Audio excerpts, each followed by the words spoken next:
So, happy Halloween, everybody, yada yada. I don't feel like doing a proper intro this year. Look, it took me some time to actually decide what I even wanted to make this video on. And eventually, I had to relent and admit there's only one subject horrifying enough to really warrant it. Politics. The US presidential election is happening in 3 days after all. It's all anyone can think about, and honestly, I'm tired of ignoring it. Or trying to pretend I'm neutral in all this. So, this script has gone over numerous rewrites because I couldn't quite decide how I wanted to broach the subject. Early versions involved exasperated denunciations of Trump and descriptions of the history of hyperpartisanism in America, but then something happened. See, I had recently joined a Discord server for a YouTube channel named Critical Kunik. He reads mostly RPG horror stories, and his channel is still relatively small at time of recording, so the Discord server wasn't as bustling and insane as most of the other ones I've joined in the past. Which turned out to be just the perfect conditions for me to come out of my socially awkward shell and become an active member. I even somehow managed to become the server's first and so far only moderator, aside from Kunik himself. To be fair, the server was still small enough that it didn't really need any sort of moderation for the most part, at least until someone posted this meme that referenced McCarthyism, and someone else asked what McCarthyism was. So I responded by explaining that McCarthyism was a school of thought named for a Republican senator from Wisconsin, Joseph McCarthy, and involved identifying communists living in the United States and effectively ruining their lives. Now, I don't have any screenshots for this, and that's because of a no politics rule Kunik had implemented on the server. You may think my description wasn't political enough to warrant erasure, as I was just describing history, and if it were just that, you'd be right. Thing was, the next comment in that channel was someone else stating that he didn't support purges, but communism is evil. Now, I am paraphrasing to a degree, since the messages are gone. But he absolutely said communism is evil. And I go into a bit of a panic just then, because that's a blatant violation of Rule 11, and I've never had to wield any disciplinary action before, so I don't know what to do. Do I give a warning, delete the message, kick him, ban him? Well, the next thing I know, I've typed a response. I don't think you know as much about communism as you think you do. God, you stupid fucking idiot. Why did you type that? I'm talking to myself here, by the way. See, I do have some strongly held political positions myself, and have trouble simply letting it go when someone says something I think is wrong. I'm not a communist, at present, mind you, but keep in mind, I live in the country that did McCarthyism. Hell, I'm from the same state as McCarthy himself. More importantly, I'm living through the era of Trump and QAnon. So, I have a lot of experience of the horrible things that get justified by declaring your political opponent to be evil. And it's for that reason I couldn't bring myself to actually exercise my moderating powers. Because to me, exercising my superior position of power to silence someone I disagreed with just felt wrong. So I fucked up. And I responded with a stupid fucking comment baiting more response from this guy, which of course he did. And he just goes on to describe how communism has devalued his country, and then goes on to say that his country used a fusion of communism and capitalism, and then says that the latest neoliberal president kicked the economy's butt. And that was about the sum of what he said before Kunik stepped in and put a stop to it, erasing the whole conversation and telling people not to discuss politics. I'm not going to dwell on this guy too much because I don't want to shame him. I'm certainly not going to identify him. I bring this up because the whole incident got me thinking. what does it mean to be political? Okay, so first things first. Context matters in discussions philosophical, which this is. And while you could just dig up a dictionary definition and use that, dictionary definitions are almost never sufficient for describing complex subjects. Still, it's a good place to start. According to Wikipedia, politics is the set of activities that are associated with making decisions in groups or other forms of power relations between individuals, such as the distribution of resources or status. Now, that definition is all well and good, and it makes sense, but let's say you run a Discord server and want to ban political discussions on it. You can't use this definition for that. Like, the server's own rule list counts as politics according to this definition. So in the context of a Discord server, you need something different. This is where that context comes in. You need to understand why political discussions would be undesirable in such a setting. The answer is fairly obvious. You can get very heated arguments that way. In fact, downright nasty, like calling your political opponents evil levels of nasty. So, what new definition do we use to prevent this? Well, the simplest, most intuitive way of handling this is to identify specific political issues that are major political issues and ban discussion of those. But, hoo boy, are there a lot of issues doing it that way. One of the big issues is that things can oftentimes become political issues through legitimately no fault of their own. And since I mentioned RPG horror stories earlier, I'll use one of those to illustrate my point.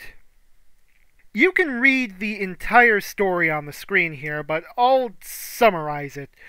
Briefly though, tabletop RPGs are played using imagination pens and paper, so you have several people playing characters in the game, but one person, called the Dungeon Master or DM in Dungeons & Dragons, has to control and manage everything else. Also, OP stands for Original Poster, for anyone unfamiliar with the term. Anyways, the story's OP is asexual, someone who's not sexually attracted to anything, and plays a game of D&D with a character who is also asexual. The DM repeatedly tries to offer up male NPCs for OP's female character to seduce. OP keeps rejecting them until eventually having to admit he's playing an asexual character. The other players start arguing that asexuality isn't real, so OP comes out to them, then leaves, only to get a text from the DM admonishing him for bringing politics into the game. Now, anyone can see the blatant hypocrisy here. After all, to them, a non-straight person discussing their sexuality is political, but calling that same sexuality fake is not. But what's of more concern, for my point, is the DM obsessively trying to fix up OP's character with an NPC of the opposite sex.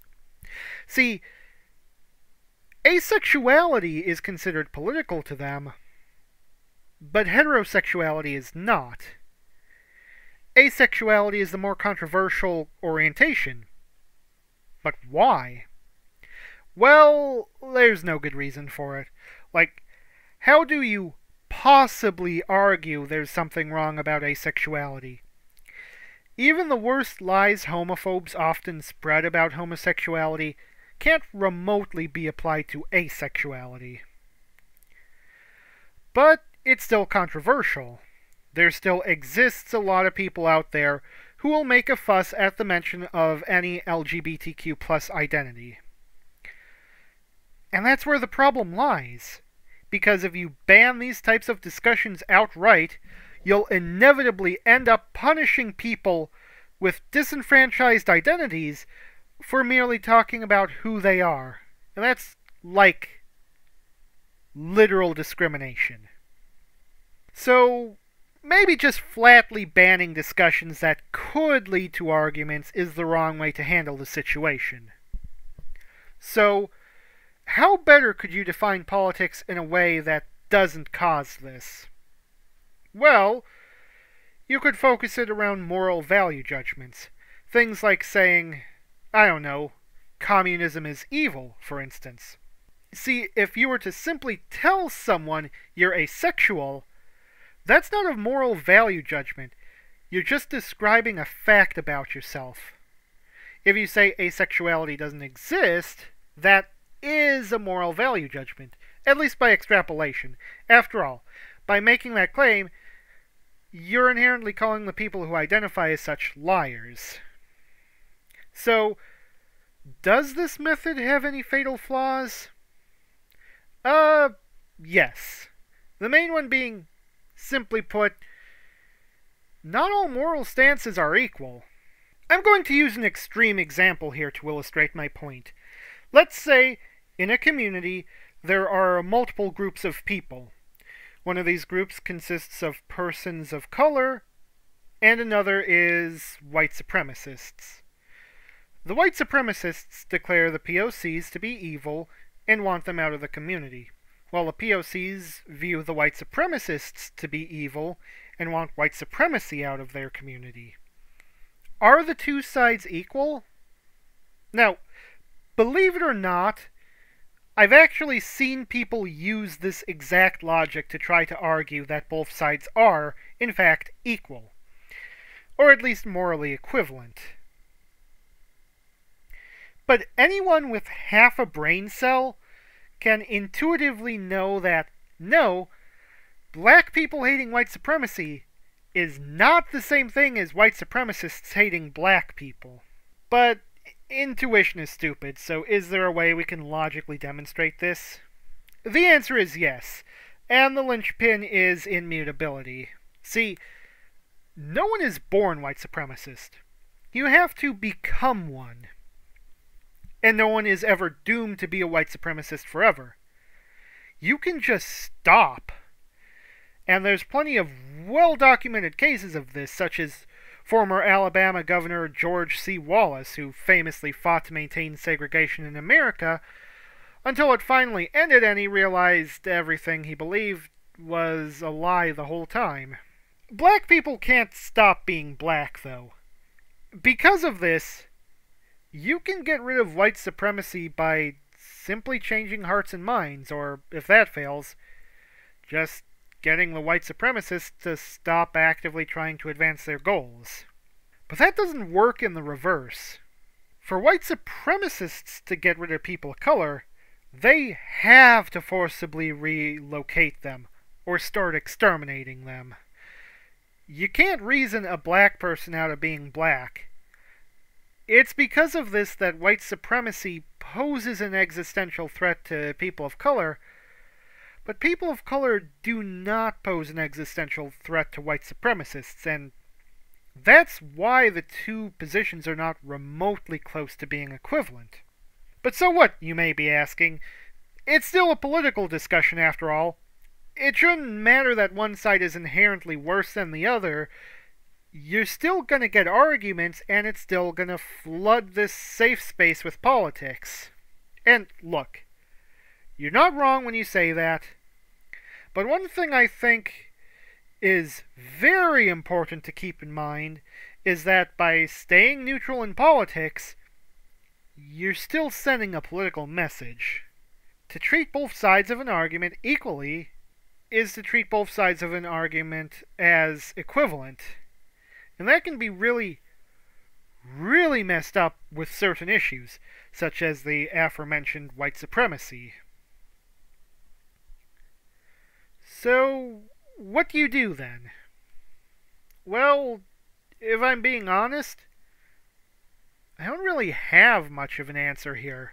This is a very complicated and nuanced topic, and it's a lot harder to come up with a good solution to a problem than to identify a bad one. Ultimately, I think the best solution to keeping politics off a Discord server is to just take things case by case and try to use my judgment as best I can. On a related note, for people in the US, the presidential election is in 3 days. If you haven't voted already, go and do it. Preferably before actual election day, though don't try to send your ballot through the mail. This close to the election, there's no guarantee it will be delivered in time. Bring it directly to a polling station or fill it out early at one. And this part is very important. Vote Democrat. I don't care if you don't like them. I'm pretty conflicted most of the time, too, but Trump and McConnell have been spending the past 4 years trying to dismantle every institution in this country that doesn't directly serve the interests of white nationalist theocrats or the ultra-rich.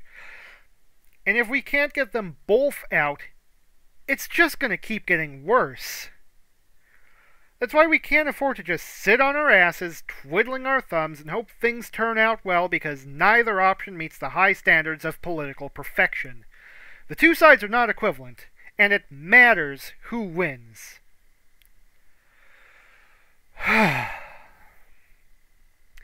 Okay. Now that that's over, I am Lord Ravenwork. This has been honestly an extended waking nightmare I hope to wake up from soon. And I will see you all later. Bye!